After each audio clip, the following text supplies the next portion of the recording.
Howdy, y'all. This is Ron Vento. You're watching Auxiliary Output, and today we're going to be talking to an up-and-coming country star from Southern Maryland, Robbie Boothe.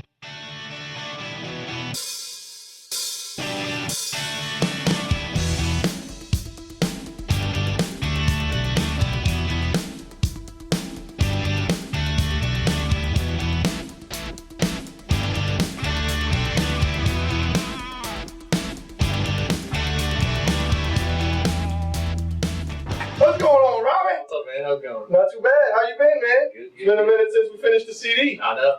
Tell me who these guys are over here. So right here we have Max Tucker. He's one of the guitarist. Absolutely insane. Great guitar. So and we also have Dylan over here on the drums. Awesome drummer.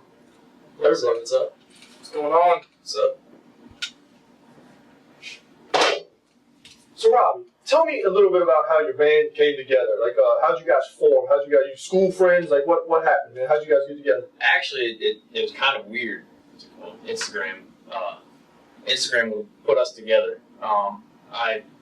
Dylan actually reached out to me on Instagram because he saw Sam Grow one night, and Sam Grow let Dylan know that I was looking to form a band, and Dylan messaged me on Instagram, and we got together literally the day after and started playing with each other, and it was awesome. I'd never known what it was like to play with a band, and when finally having a drummer behind, it's a whole new feeling.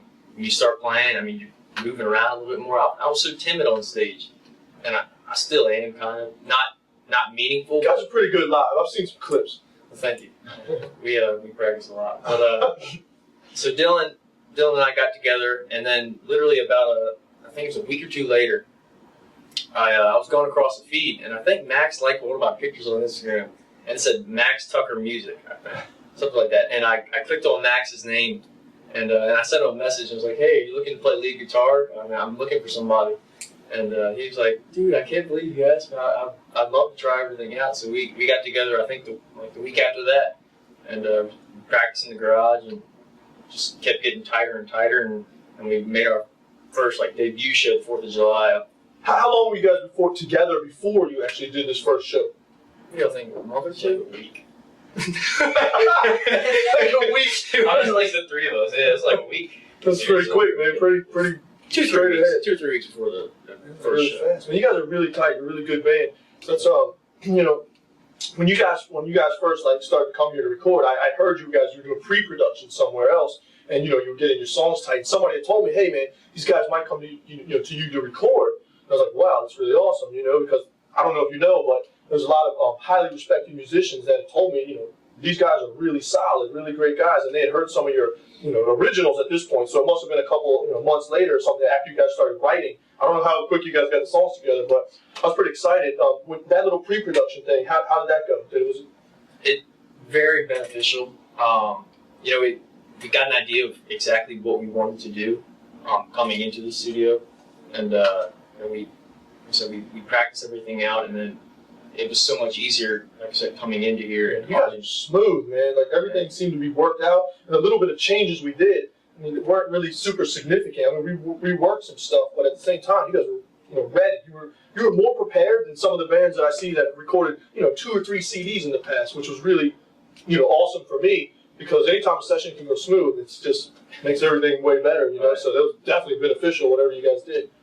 Awesome. So when you first came to me about talk about recording or whatever, you said, "Hey, man, we're interested in your help. We're interested in some production stuff and things like that." And something that surprised me about you guys were you were also open to any changes or anything that can make the CD better. And for a young band, that's not very common. A lot of young bands are real hard-headed. They don't want to change anything. It's got to be this way. It's got to be that way.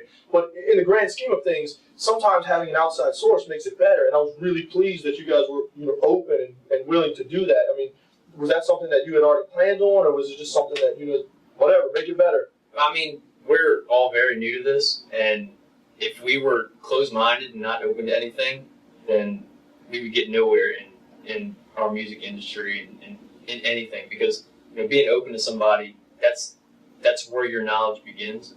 And you've been doing this for so long, and we've heard so many people referencing us to you, and I figured you know what people want to hear, and you've put so many CDs together, so I figured definitely take advice from somebody who knows what they're doing. That's awesome. I mean, I think that's good for anybody, and like even for me, for anybody who's doing anything. You know, if another guy steps into a picture and you know he's got more experience or something like that, I'm all ears. You guys were all ears, and I think the whole process went really smooth because of that. You know, there was no egos coming in. There was no hard heads. There was no things like that. You know, we would tell Dylan, hey man, we need you to change this just drum part altogether, and you were like, man, every time, let me try it, let me try it, let me try it. Or you know, Max, I'm like, hey man, we're gonna change this whole guitar part. Can you do this instead of this? And just instantly, you just started playing it, man. That was really nice, you know. I don't know how much you guys practice or how much you guys get together, but I don't know that I've ever seen a band as young as you guys are that are as good as you guys are, you know. So you had mentioned your practicing schedule a little bit earlier. How much do you practice, man? We definitely practice 2 times a week, every Monday and Tuesday. But sometimes, you know, we want to learn some more songs or we want to just get tighter. We'll practice 3 times a week.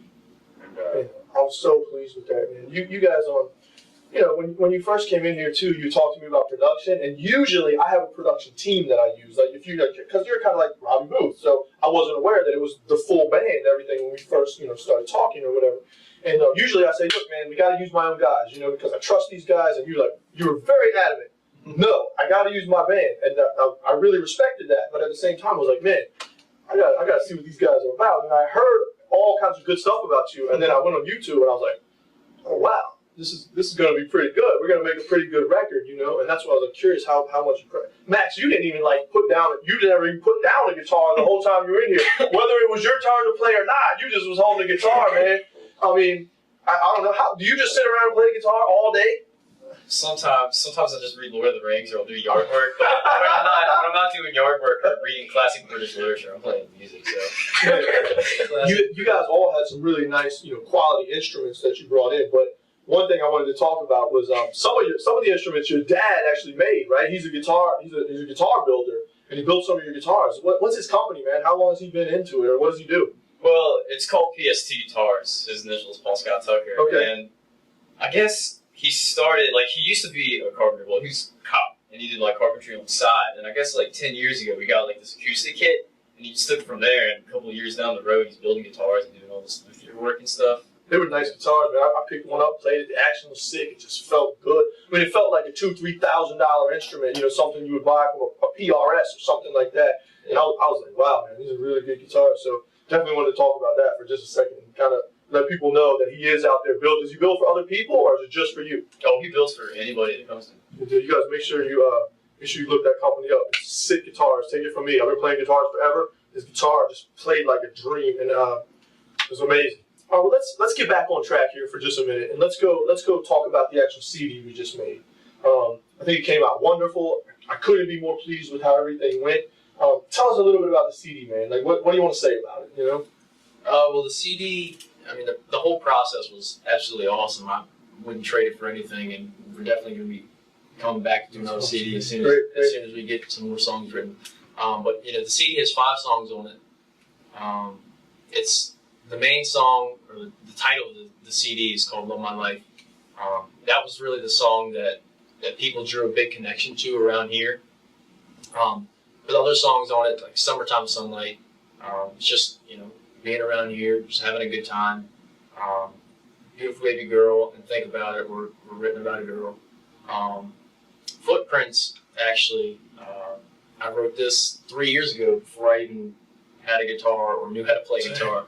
And when I learned how to play, I put some chords to it. And then once we got together as a band, they worked their magic, and it just came together. And you write some damn good songs, dude. Like the first time you came in here, you sat down with just I think it was just your acoustic guitar or something. I mean, were you here for that first initial meeting? It might have just been you playing guitar or something. Yeah. I was just like, damn, like, how are you writing songs like that when you're, you know, so young? It's just incredible to me. I mean, tell me, like, how do you formulate a song? How do you write lyrics first? Do you write music first? Come up with a melody? What do you do? I usually I get a topic that I want to write about, and then after I get the topic, I usually write a chord progression. I have a tough time writing and then going back and getting a guitar beat to it, so I always write the chord, like get a steady beat down and progression that I want to write to, and I'll just start putting words to it. I'll tell you what, it doesn't seem difficult. I mean, it seems like you're writing songs like these professionals are out here writing that you're hearing on the radio. I think when you guys hear this, you're gonna understand what I'm talking about. These aren't some just uncatchy songs that just kind of fly by you. Everyone has a hook. Every verse is good. Every lyric is solid. So I mean, we should take a quick listen. You want to play the song called Footprints real quick? Like let's listen to a hook of Footprints real quick so you guys can see what I'm talking about. If I were at the ocean and saw your footprints in the sand, well, I would trace them back forever until I found your hand. Well, I would wake up with a smile every living day because you brighten my way even more than a sun ray. I thank God that I know you every time I say a prayer, and I wish I could run my fingertips through your soft smooth hair. And after everything we've been through, I wish that you could see just how much you mean to me.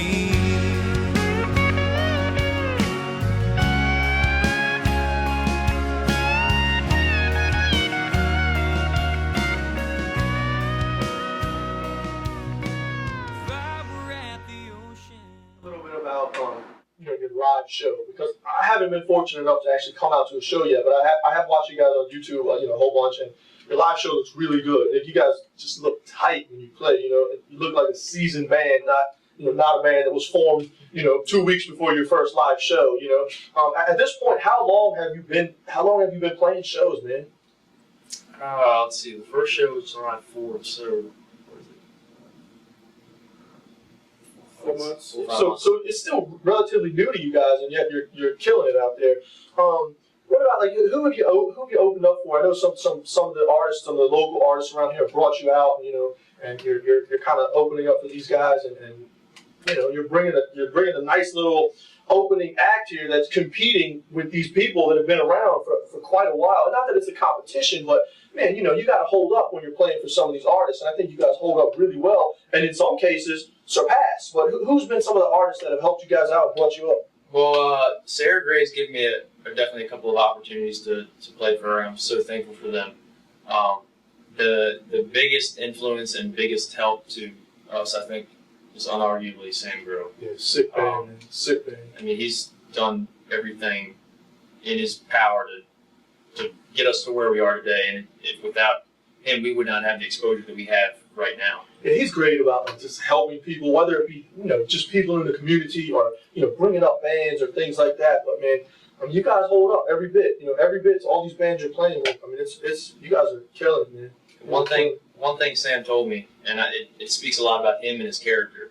He said, "I want to help you so that you don't have to go through all the crap I had to go through in my music career."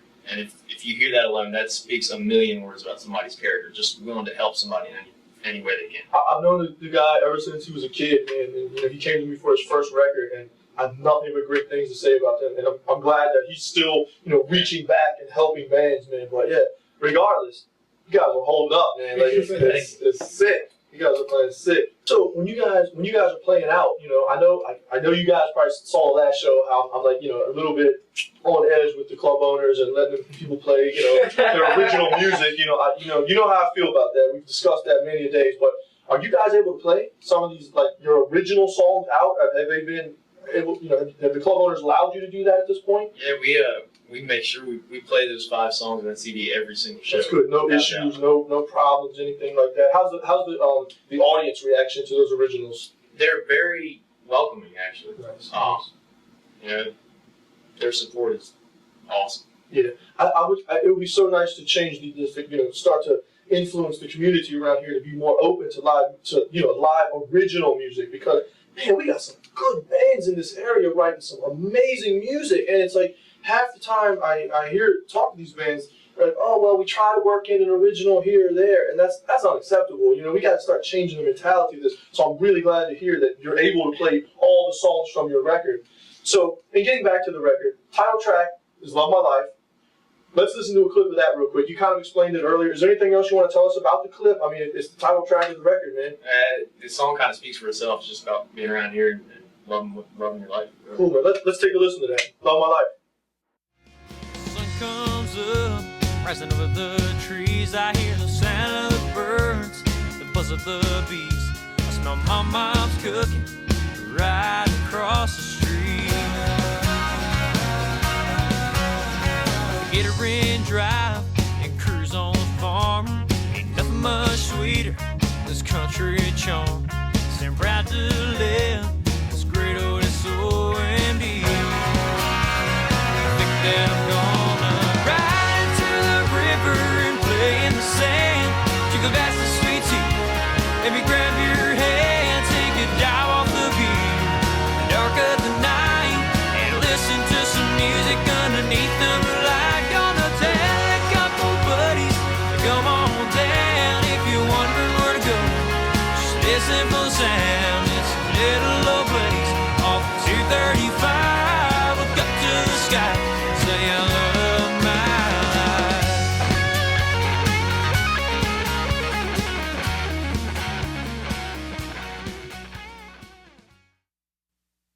So, real quick, before we wrap today, you got any shows, some big shows you want to talk about? Any shows you want to talk about that's up and coming? Yeah, we're going to be playing at Hole in the Wall over in Hollywood, right down the street from where we practice, kind of like a little hometown feel for us. Nice. Last time we were there, we had a great turnout. It was a bunch of fun. So we're hoping for kind of the same thing, get a bunch of people coming out to have some fun, listen to some music. Then after that, we got a couple shows in January coming up. We'll be playing at the Hollywood Firehouse on the 6th, January 6th. January 9th, I'm sorry. And then we're going to be doing an acoustic show at the end of January at Leonardtown Pub. So keep an eye out on our Facebook page for, fill-in shows that are popping up. But yeah, just, keep an eye out for that, and, we hope to see you out there soon. Hopefully I'll be able to come to one of these shows soon. I need to get my ass to a show at some point or whatever, because only YouTube, that's unacceptable, But make sure you guys go see these guys, support them, buy their CD, do whatever you can do to help these guys out. They're an amazing band, and they really need to be heard. It's great talking to you guys today, all right? Hey, and real quick before we go, Robbie got you a little present. Yeah, I've heard about how much you love Skittles, and I saw the pack of Skittles that you got on your last aux output, and I wanted to This is a mega bag. times that by 100. So This is give you some a mega bag of Skittles. Skittles. This is a mega bag of Skittles. Man, that's heavy. That's a lot of freaking Skittles. You should be able to do some good stuff with this.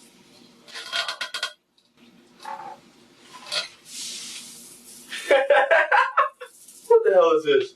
It's corn Skittles. We're Southern America. I don't know about you guys, Robbie.